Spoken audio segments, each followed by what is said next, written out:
Eddie Harris Jr. said, the sooner you step away from your comfort zone, the sooner you'll realize that it really wasn't all that comfortable. I love that. Tonight, we're going to talk about the great unknown and how the subconscious mind reads anything outside of your comfort zone, anything that's unknown to you, and how that can stop you from doing the things that you really want to do, that you're really here to do. I just want to make sure my microphone was plugged in, and it is. And what you can do about it. What do you do about it when you really want to do something? And then those voices come into your head, say, if you do this, you could die, or they're going to laugh at you, or whatever it is that sounds super duper convincing. And we end up saying, yes, that makes so much sense. I won't do the thing. At least that's what happens in my head, not consciously, but when I do the replay, the instant replay, I'm like, exactly happened there. So I was talking with a client yesterday, and he was talking about how it would really help him and help him build his business if he could use his voice, if he could show up when he gets inspired, which was, he said, like 8 times a day, he gets inspired for an idea for a video, but immediately he feels like there's a mute button on his throat, like he can't speak.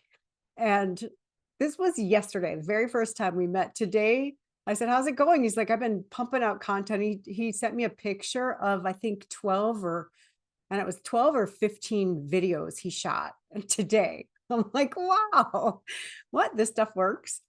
So what happens? Let me just explain. Anything you haven't done before, the subconscious mind reads as potentially dangerous. Like you could get hurt. You don't know what's going to happen. So if, for example, you have been walking the same way for like 15 years, like say you live in a remote village and you've been going to get water, and it takes you an hour and a half to get there, and you have to go over landmines, but you've never gotten killed, and then an hour and a half to get back. And someone says to you, do you know there's really clean, fresh water, only 5-minute walk in the other direction?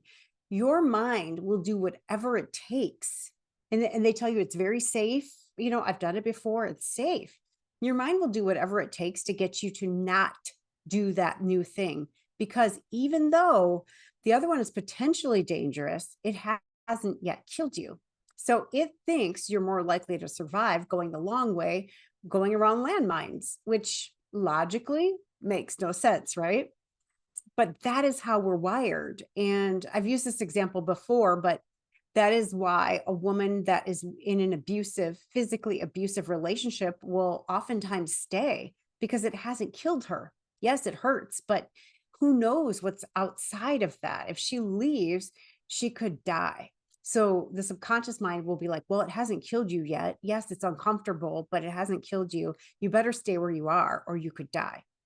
The other piece to that is, if there's something that you have gone out of your way to avoid, like say, for example, the client, like he'd get inspiration and then would say, oh, I better not do that now. And he would his mind, not him, his subconscious mind would come up with all kinds of very logical explanations and reasons and logic why he should not do that thing at that moment. And therefore he wasn't doing it and his business wasn't growing, right? So what happens is, if you go out of your way to avoid something, and it's happened repeatedly. Like I used to be in outside sales, and I just would not make a phone call, like a cold call, to save my life. Like I just couldn't do it. And my mind, because I had avoided it so much, associated that thing that I'd been avoiding with death. Otherwise, why would I have been avoiding it? Why? I could speak. Why would I have been avoiding it for so long if it wasn't going to kill me? Like if it was just uncomfortable, so what, right?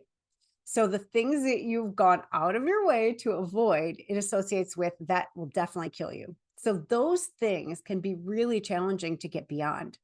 So what do? Let's talk tactics. Okay. So one thing is, the subconscious mind is about as smart as a 4-year-old. It understands very action-oriented language, like touch your nose, stand on one leg, go to the store, go to the gym, right? Like do those things. It also understands stories and metaphors, and it only thinks in the present tense. Oh, if you happen to be reminiscing about a difficult event, your subconscious mind will think that thing is happening right now, and it will prepare your body to fight, to run, or to hide.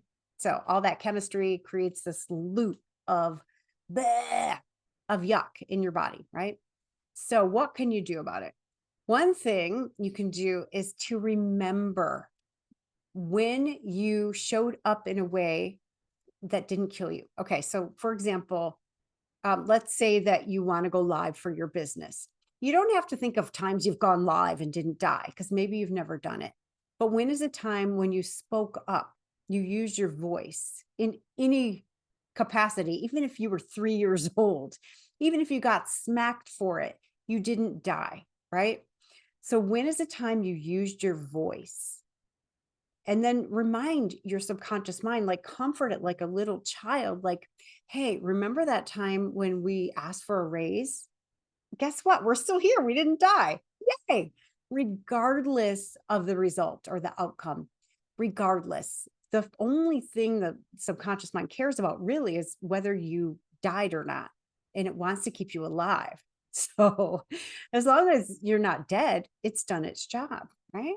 So you just get to appease it. You're like, hey, remember that time I spoke up in a meeting or I asked for a raise or whatever? We didn't die. It's okay. So this is just like that. It's just like that. It's a little uncomfortable, and something could happen, like say going live, like somebody might judge me. So what? Right? Like, really, so what? People are judging you all the time, all the time. So what? And I learned this in stand-up comedy class a zillion years ago. Our instructor said the number one cause of stage fright is being judgmental. I'm like, what? I'm not judgmental. Yeah. The second I pulled out of the parking lot, somebody cut me off, and I'm like, that person's a blubbity, blubbity, blank, blank, blank, right? Judgment, judgment, judgment. And I'm like, oh, I see where this is going. So when we judge other people, we think they are judging us just as harshly. And for most of us, we create a meaning about that. We take it personally. We're like, oh, that must mean that I am that, which is not true. What does it mean? What does it mean? It means that they are that and they don't want to be that. So they're like projecting it onto you. Same with you. Like if you judge someone or if I judge someone, what I'm judging about that person is something that I don't want in myself. So I'm like, nope, I'm not that. That quality is not acceptable. I would not be lovable if I were like that. So I'm going to push it out on you.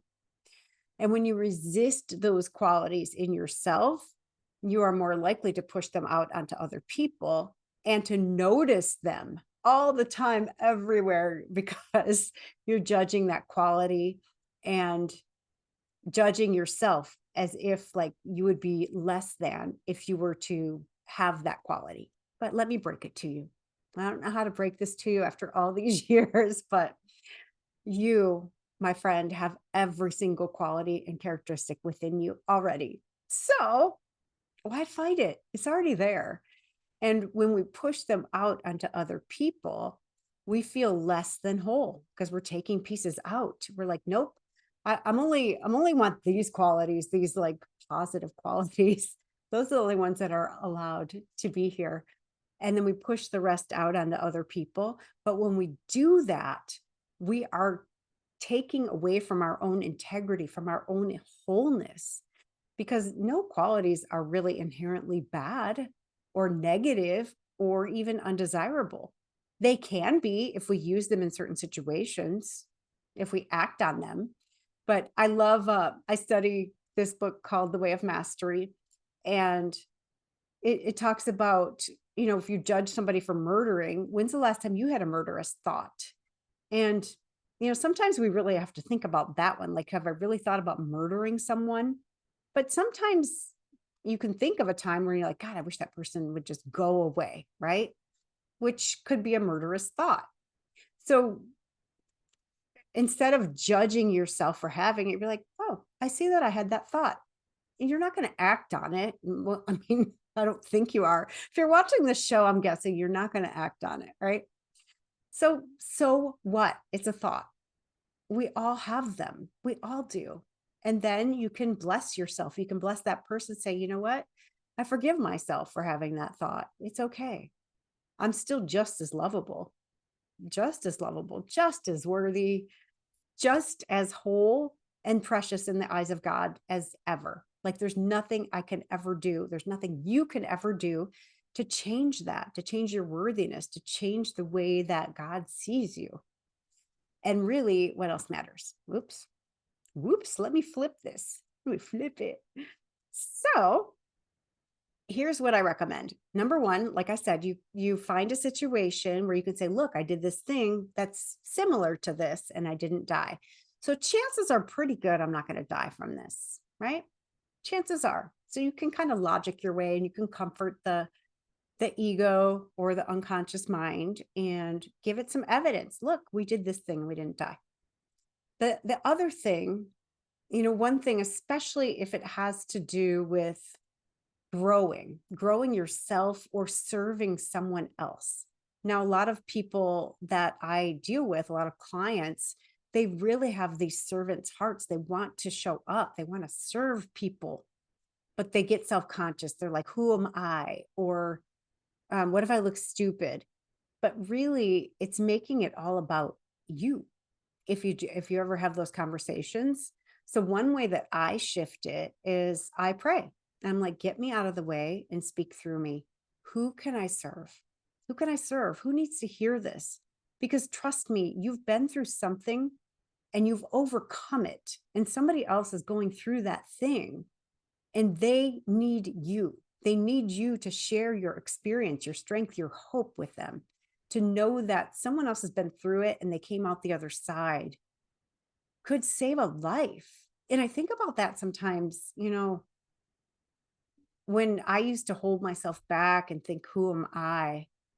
And how many people were hurting with things that I had overcome already, but I was measuring myself against like the next person who was way, beyond where I thought I was. And whenever we compare ourselves, it's never pretty. Like it doesn't work well because it creates this illusion of separation, like we're different from anybody else. And I'm no different from you. You're no different from me. And we're different. That was not the best analogy. We're not separate. How about that? I'm not better than you. I'm not worse than you, right? We're the same. We have the same worth, no matter what we've done, no matter how we show up.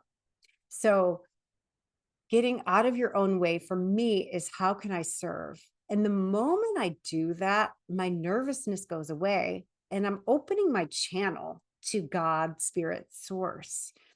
So that's something that's available to you and you can start practicing it. Just drop into your heart and say, who can I serve? What would you have me do?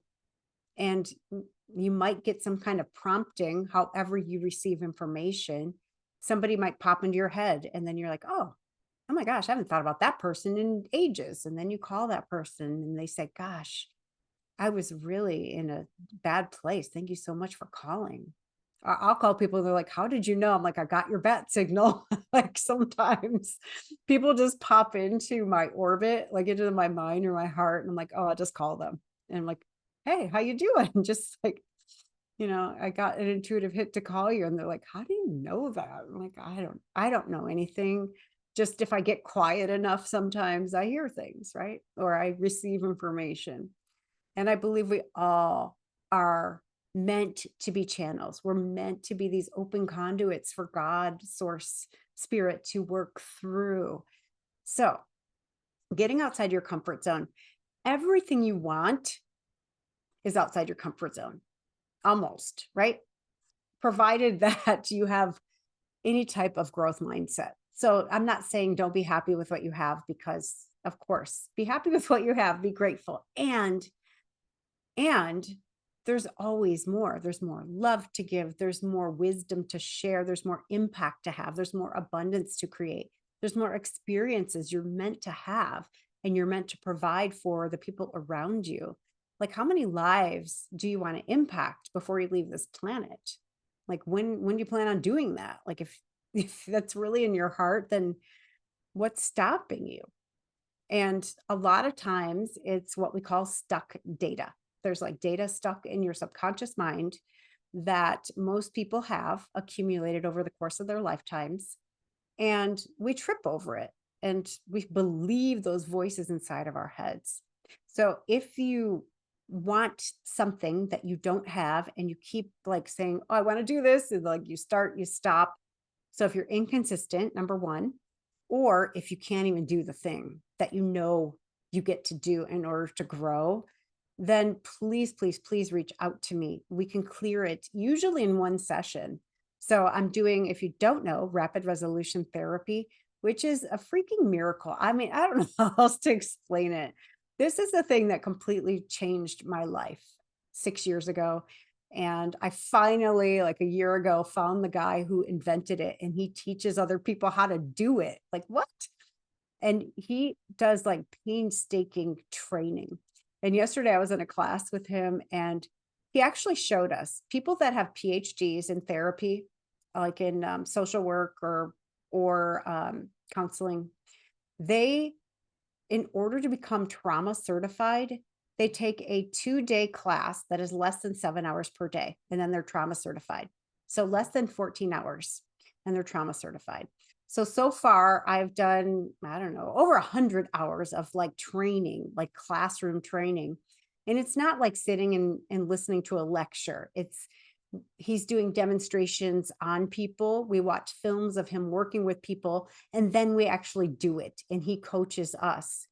So I am in the trenches learning it, and it's absolutely incredible the shifts that get made so quickly. So yesterday, the same guy that I was talking about, one of the things I had him do was ask his unconscious mind to scan through any events where he didn't feel safe or didn't feel like he could use his voice, like what was holding him back.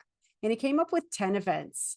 And then I had him rate these events, how much, not rate them, but how much emotion he felt when he thought about the event, either like disturbing emotion or physiological response, unpleasant. 0 meaning nothing, there's no charge, and 10 being, and a lot of his were 10s. And so we worked on 2 events. And then I said, okay, check in. Where's the emotion now? And he's like, his face was so funny. I do have a recording of it. I'll see if I can get his permission to share it, because it was like one of the funniest and most amazing things I've ever seen. He was like, where is it? He was looking everywhere. He was searching his mind, like, where's that emotion? I can't find it anywhere.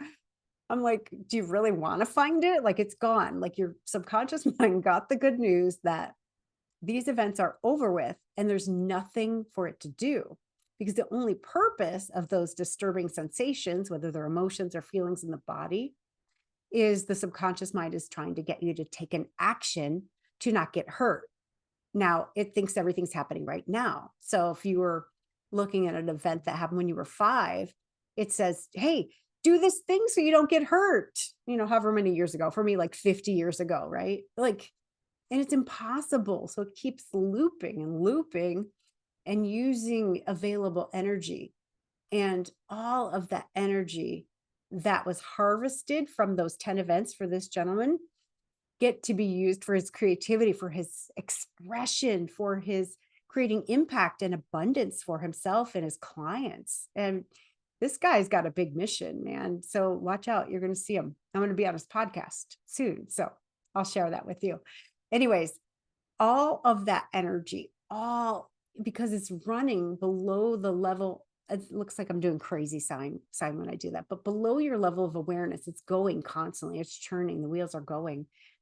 All of that energy can be used to heal your body, to access joy and creativity and passion and compassion and your sex drive, like whatever it is. But if you feel like you're being chased by a predator or about to be killed, you're not going to say, oh gosh, I'm feeling really sexy, or man, I'm hungry. I think I'll eat a meal or digest this food or grow a baby. Like you're not going to do any of those things. So let's get rid of the gunk. Reach out to me. Let's do it. Thank you so much for watching. I do encourage you to get out of your comfort zone, move beyond it. It's so much fun. And one of the other things that we do in sessions is update your mind to entertain thoughts about things that are possible to do and good to have done. So these things that are out of your comfort zone, they are so good to have done. They're not so much fun to do necessarily, right? Otherwise, we would be doing them left and right, and they would be in our comfort zone. But afterward, how good do you feel? So remind yourself of that too. How good is it going to feel afterward? I'm going to feel so good when I'm done with this. I remember the scariest live I ever did. It was like my coming out of the spiritual closet, and I was terrified, but I knew that it was something I got to do because I just realized it. Like I had a coach point it out to me, like where I'd been holding myself back. Well, she asked me, "Where have you been holding yourself back?" And so I just knew it immediately. And the moment I finished the meeting, I'm like, "Oh my gosh, I'm so scared." And I was like, I had myself so worked up because I had been made fun of by my parents for my religious beliefs as a child. And I just thought it was not safe to talk about them. And I was terrified. And I was like tearing up, and my voice was shaking and I was shaking. And I'm like, I don't care. I'm going live. I got to do this. I get to do this. I get to step out of my comfort zone. And I started it by saying, I am so scared to tell you guys this. I feel like you're going to reject me, and like I'm going to lose all my friends and people are going to hate me. But here we go. And then I just said it. I said all my truths. And that live got more views, more comments, more people texted me than any other live, any other video I'd ever posted, probably all of them combined up until that point, to be honest. And it really taught me like it's okay to do it scared. It's okay because people can relate to that. They related to the authenticity of it. They felt me, and I didn't get any negative comments. And I was really surprised by that, but I was willing. I was willing to do it anyway, even if people commented like you're going to hell or whatever. I was ready. I was like, I'm okay with that. They get to have their opinions, right? I get to do this for me. I get to share who I really am authentically. So oftentimes the things we think are going to happen don't. It's not even close to our worst case scenario. And really, if you think about it logically, when with things like going live or whatever you want to do outside of your comfort zone, what is really the worst thing that's going to happen? Write it down. Think about it. Like for me, it was like people are going to unfriend me.